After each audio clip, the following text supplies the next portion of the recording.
नैना optical, branded stylish नजर और number के चश्मे मिलने का बाएतमाद मरकज। जब मैं तो सालियात के पास ताबानी किराना के बाजू में मालेगा। काफी दिनों के बाद अपनी मुलाकात हो रही है। मैं ऐसा समझता हूँ कि तकरीबन 2.5 महीने के करीब हो रहे हैं। आज इस मौके पर आप लोगों से रूबरू होने का सबब ये है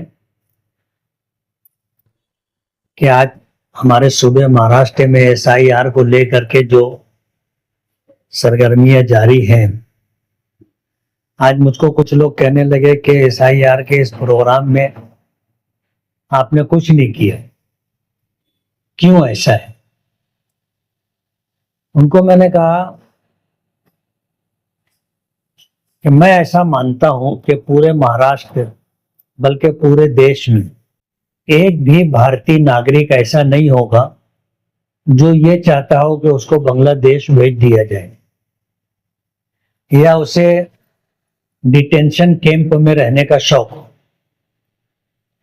बल्कि हर नागरिक ये चाहता है कि उसकी शहरियत और नागरिकता बाकी रहे।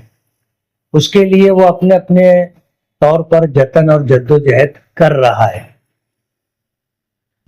इसलिए कोई एक शख्स भी ऐसा नहीं है कि जिसको बेदार करने की या जिसको जो है मजबूर करने की जरूरत पेश आए कि तू अपनी शहरियत और नागरिकता बाकी रखने के लिए ये सब कुछ कर। हर आदमी कर रहा है। और रह गई बात लोगों का मैपिंग का मैटर था, वो भी हो गया और उसी के साथ SIR की कार्रवाई चल रही है। लोग बराबर फॉर्म भर रहे हैं।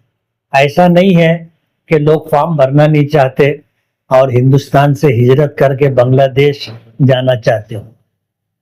इसलिए हमने शोबाजी नहीं की, शोर शराबा नहीं किया।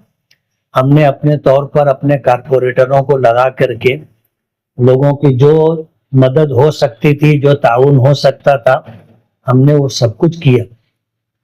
हमारा ऐसा मानना है कि जो लोग ये शोर शार कर रहे हैं और इस तरह लोगों के दरमियान खौफ का माहौल बनाने की कोशिश कर रहे हैं, दर पर्दा बात कुछ और है। आप अगर देखोगे, लोकसभा का इलेक्शन हुआ, वोटर लिस्ट में जो वोटरों की तादाद थी वो 3,02,000 थी। लोकसभा का इलेक्शन हो जाने के बाद हमारी जानकारी ये है कि तकरीबन 5,600 कुछ वोट बाकायदा फॉर्म भर के कटवाई गई। 6,000 वोट अगर कट जाती है तो 2,96,000 वोट बची थी। उसके 5 महीने के बाद जब विधानसभा का इलेक्शन होता है तो वोटरों की तादाद 3,43,000 से ऊपर हो जाती है। 5 महीने में इतने सारे वोटरों का नाम वोटर लिस्ट में आया तो ये इत्तेफाक नहीं, ये बाकायदा एक सोची समझी साजिश और प्लानिंग के तहत किया गया था। यही वजह है कि इलेक्शन हो जाने के बाद, रिजल्ट आ जाने के बाद, जिस तरह 2014 का इलेक्शन हुआ था, 2019 का इलेक्शन हुआ था और 2019 के इलेक्शन के बाद तकरीबन 40,000 वोट कटवाई गई थी। अब 2024 का इलेक्शन हुआ, आपको अच्छी तरह याद है कि मराठा दरबार में उर्दू मराठी पत्रकार और सोशल मीडिया के लोगों को दरमियान स्क्रीन लगा करके ये बताया गया कि 42,831 बोगस वोट है और उन वोटों को कटवाने के लिए उन्होंने बाकायदा मार्च भी किया। प्रांत के ऊपर रेवेन्यू डिपार्टमेंट के तमाम लोगों के ऊपर दबाव भी बनाया कि ये वोट कम की जाए। उसके बाद इन्होंने तकरीबन 8,000 फॉर्म भर करके दिया कि इनका नाम कट किया जाए वोटर लिस्ट से। ऑफिसरान ने मुझे बताया और ये भी बताया कि ये आपके ही पक्के इलाके की वोटें हैं। तो उस वक्त उनसे मैंने कहा कि आपने मुझे क्यों बुलाया है? कहा ये बताने के लिए। मैंने कहा नहीं, मैं तो कभी बोगस वोट बढ़ाया भी नहीं और बाकी रखने के लिए या कटवाने के लिए कभी मैंने जद्दोजहद भी नहीं की। आज जो लोग वोट कटवाना चाहते हैं तो मैं आपसे ये कहना चाहता हूं कि कायदे से जिनका नाम कटना चाहिए आप काट दीजिए। तो तकरीबन 23,555 वोट ऐसी कटी जिसमें मय्यत भी है और डबल वोट है, 2 से जायद वोटें हैं। एक आदमी की तो 17 वोटें निकली ना। पैसे 23,555 वोट कम हुई। आज जिन लोगों का नाम कट गया वोटर लिस्ट में, जिनका नाम नहीं है, जिनको फॉर्म नहीं मिला है, ऐसे लोगों के ऊपर क्या गुजर रही है ये तो उनसे ही आप पूछिए। कितनी बेचैनी में वो लोग मुब्तला है कि अगर हम लोगों का फॉर्म नहीं आया, वोटर लिस्ट में हमारा नाम नहीं आया तो हमारा क्या होगा। अब जाहिर बात है कि जिन लोगों ने वोट कटवाया है ये जिम्मेदारी उन्हीं लोगों के ऊपर आती है। और जितना शोर शराबा किया गया ये इसलिए किया गया कि जो बोगस वोट बढ़ाई गई थी उनका नाम न कटे, बाकी रह जाए। और इस बात की कोशिश उन्होंने प्रांत तक, तहसीलदार तक की, बीओलो के ऊपर जो है जायज नाजायज दबाव बना करके इस बात की कोशिश की जाती रही कि भाई जो डबल टिबल नाम है वो ना कटे। सूरत के वोटर है, सटाने के वोटर हैं, पिशोर के वोटर हैं और सिल्लौड़ के वोटर हैं, औरंगाबाद के वोटर हैं, 40 गांव के वोटर हैं।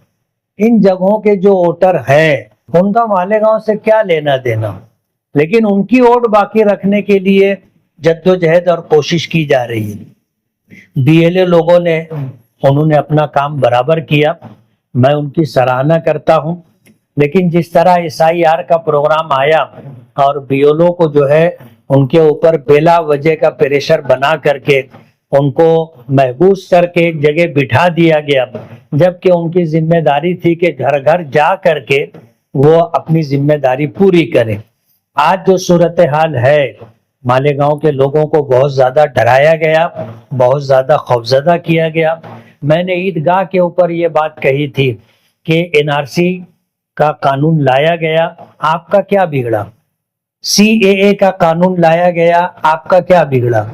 एसआईआर है, आप हिंदुस्तानी हैं, भारतीय हैं, आप असल वोटर हैं, आपको घबराने की कोई जरूरत नहीं है। एसआईआर के जो फॉर्म में आप भरिए, और अगर 2002 की यादी में आपका नाम नहीं है तो आपके माँ बाप का नाम हो या आपके दादी दादा का नाम हो या आपके नाना नानी का नाम हो तो भी आपकी जो है आपकी वोट बाकी रहेगी, आपको घबराने की जरूरत नहीं है। आज सूरत हाल ये है कि तकरीबन 75% काम मालेगांव सेंट्रल में हो चुका है और एक हमारा अंदाजा है कि 42,831 वोट तो कम होना ही होना है। उसके अलावा भी बहुत सारी वोटें जो गलत तरीके से वोटर लिस्ट में शामिल की गई थी वो वोटें भी कम होंगी और ये तादाद जो है तकरीबन 60-70 हजार तक जाएगी। इतने लोगों के नाम वोटर लिस्ट से कम होंगे, हमारा ऐसा एक अंदाजा है। कहना यह है कि मालेगांव की आवाम बेदार है और अल्हम्दुलिल्लाह अपनी नागरिकता और शहरियत बाकी रखने के लिए हर आदमी जद्दोजहद कर रहा है और हर जानकार आदमी ऐसे लोगों की जिनको मालूमात नहीं है उनकी मदद कर रहा है। और तकरीबन मालेगांव के जितने वोटर हैं सभी लोगों के नाम इंशाअल्लाह वोटर लिस्ट में आ जाएंगे, ऐसी हमारी उम्मीद है। आपने बताया कि कुछ लोग हैं बहुत ज्यादा चर्चा शोर शराबा कर रहे हैं, हर लोग को फिक्र है अपनी नागरिकता बचाने की, लेकिन शहर में इस तरीके की भी बातें चल रही थी जिस तरह से दीगर पार्टी के लोग काम कर रहे हैं, फॉर्म भरने का और लोगों की मदद कर रहे हैं, तो इनके साथ इस मामले में इतना खामोश है, इस ताल्लुक से कोई बात ही नहीं कर रहे। नहीं, मैं तो इस सिलसिले में खामोश रहा। मुझे पता है कि लोग बेदार हैं, लोगों के अंदर खौफ पैदा करने का माहौल हमने नहीं बनाया। हमने काम किया, काम करवा रहे हैं। हमने जो है ऐसे मीटिंग ले करके, कॉर्नर मीटिंग ले करके, जलसा जुलूस ले करके और सोशल मीडिया के जरिए हमने खौफ का माहौल नहीं बनाया।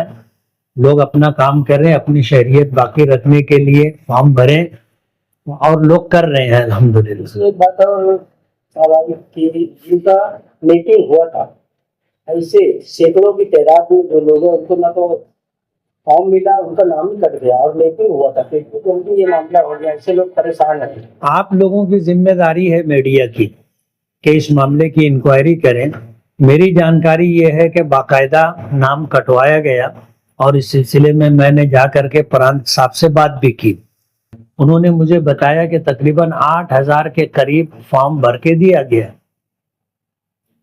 सर अभी शायद जो है आखिरी मरहले में पहुंच गए, लेकिन काम खत्म होने वाला है। आज आप जो है आखिरी मरहले में आके लोगों को ये बयान दे रहे हैं कि तो आपको टेंशन लेने की जरूरत नहीं है, तो बाकी का काम तो दूसरी पार्टियां तो ये कहेंगे ना कि हमने तो सब काम कर लिया, ये तो आखिरी मरहले में आके लोगों से कह रहे हैं कि अगर कहने की बात है तो मैंने कॉर्नर मीटिंग ले करके 150 लोग 10-20 लोगों के दरमियान ये बात नहीं कही।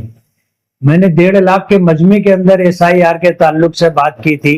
अगर आपको याद होगा तो आप मेरी बात से इत्तेफाक करेंगे। SIR का बात हो गई, मालेगांव में नोमानी पुल को लेके ज्यादा बेचैनी, एक बच्ची की जान चले गई, आप उसका ठेकेदार माना जाए। मैं इस सिलसिले के अंदर जिम्मेदार कारपोरेशन के अफसरान को मानता हूं। हमने नोमानी पुल के ताल्लुक से 5 करोड़ रुपए का फंड मंजूर करवाया, जिसमें से 2 करोड़ रुपया उस फंड में मालेगांव कारपोरेशन को मिल चुका। ठेकेदार काम कर रहा है, उसको जहां पर पुल के लिए बीम डालनी थी, नींव डालनी थी, वहां पर अंडरग्राउंड ड्रेनेज का मेन पाइप था। बार बार कारपोरेशन के लोगों को कहा गया कि आप ये पाइप यहां से हटाओ, आगे पीछे करो, ताकि यहाँ पर जो है वो अपना पोल डाल करके, बीम डाल करके ब्रिज के ऊपर स्लैब का काम किया जा सके। लेकिन कारपोरेशन के अफसरान ने सुना नहीं, उनके कान पे जूं भी नहीं रहेगी। आज भी ब्रिज के ऊपर जो बिजली का तार है, बाकायदा मैंने लेटर दिया, ठेकेदार ने लेटर दिया, मैंने कमिश्नर से एक मर्तबा नहीं कई मर्तबा बात की, बच्चाओ सिटी इंजीनियर से बात की कि आप जो है यहाँ से ये बिजली का तार हटाओ ताकि ये लोग ऊपर स्लैब का काम करें। आज भी बिजली का तार है, आप जाकर के देख सकते हो। ठेकेदार ने जितना काम किया है, बिल बना करके दिया है, उसको कारपोरेशन के लोगों ने बिल नहीं दिया। एक ठेकेदार अगर काम कर रहा है तो कम से कम जितना काम किया है उसको उतना बिल दे देना चाहिए। तो ये 2 करोड़ रुपया लेकर के कारपोरेशन में ऐसे लेके बैठे हैं जैसे मुर्गी अंडा समेट करके उसको सेते रहती है। उनको बिल देना चाहिए ताकि वो आगे का काम करें। हमारी जो जिम्मेदारी थी, हमने इस काम को मंजूर करवाया, इस सिलसिले में बजट लाए। अब कारपोरेशन के अफसरान की जो जिम्मेदारी थी इस पुल के तामीर के ताल्लुक से, उन्हें अपनी जिम्मेदारी पूरी करनी चाहिए थी। आज अगर कोई हमको इल्जाम देता है या ठेकेदार को इल्जाम देता है तो मैं ऐसा मानता हूं कि ये बात बराबर नहीं है। लेकिन जब मुझसे सवाल किया गया और ये कहा गया कि इसका जिम्मेदार आप है, इसके जिम्मेदार आप है कि या नहीं, मैंने कहा हम भी अपने आप को जिम्मेदार मानते। कहीं ऐसा तो है कि आप मेरे आमदार शहर थे और उस पुल के जो बनाने का काम आपने दिया था, आपने उसका सर की बुनियाद रखा है और आज जो मुसीबतें आ रही है, तो क्या आपकी बात भी सुनी नहीं जा रही है क्या कारपोरेशन में? कारपोरेशन का बावा आदमी निराला है, मुझसे बेहतर आप लोग जानते हो। और इस सिलसिले के अंदर ऑफिसरान अगर अपनी जिम्मेदारी पूरी करते तो हमारे शहर की हालत इतनी खराब नहीं होती। आज पीने के पानी का मसला है, गटर की निकासी का मसला है, कचरा उठाने का मसला है। नोमानी पुल जैसे है, ऑफिसरान क्या सिर्फ ऑफिस में बैठने की और कुर्सी पर बैठे रहने की तनख्वाह और पगार लेते हैं क्या? उनकी जिम्मेदारी नहीं है कि ये शहर के लोग जो टैक्स अदा करते हैं उनको सुविधा दी जाए। साहब आपका अगला कदम क्या होगा इसके खिलाफ? मैं इंतजार कर रहा हूं। अभी मुझे ऐसी खबर आज मिली कि कल वहां पर जो है नोमानी पुल के पास कोई पंचायत होने वाली है, तो पंचायत हो जाने दो, फिर अपने को जो करना रहेगा अपने करेंगे। इतने सारे मसाइल शहर में, अपोजिशन अपना रोल अदा नहीं कर, और जो भी अपोजिशन भी इस तरह से कर रहे हैं, जैसे आप अभी बता रहे हैं कि लोगों को सही मसले, इसके बारे में अपोजिशन सामने कभी आए नहीं, कभी बताया नहीं। तो यानी हमने एमएलए वर्किंग कमेटी बनाई है और वो बराबर काम कर रही है। आप भूल रहे हैं, ये आप जानबूझ के नजरअंदाज कर रहे हैं। हम लेकिन आज अल्हम्दुलिल्लाह अपना काम कर रही है। रात के 2:30 बजे आगरा रोड पे दुआ कर रहे हैं ना यार हम लोग। दुआ करने से फिर पानी तो नहीं, सबब के दर्जे में जो कुछ करना है वो करने के बाद एक ईमान वाले का काम दुआ करना है। हम वो भी कर रहे हैं, दवा भी कर रहे हैं, दुआ भी कर रहे हैं। और तो लेकिन विधानसभा में भी एमएलए वर्किंग कमेटी और आपका जिक्र किया गया कि आप भी कुछ करते नहीं है, तो एमएलए वर्किंग कमेटी को निमानीपुर की जगह जाना चाहिए, वो सब जगह जाना चाहिए। आप इससे अंदाजा कर सकते हो कि महासभा का ये विषय नहीं था, लेकिन हमारी कारकर्दगी कहो ऐसी है कि आदमी बोलने पे मजबूर है, हमारा नाम लेने पे मजबूर है।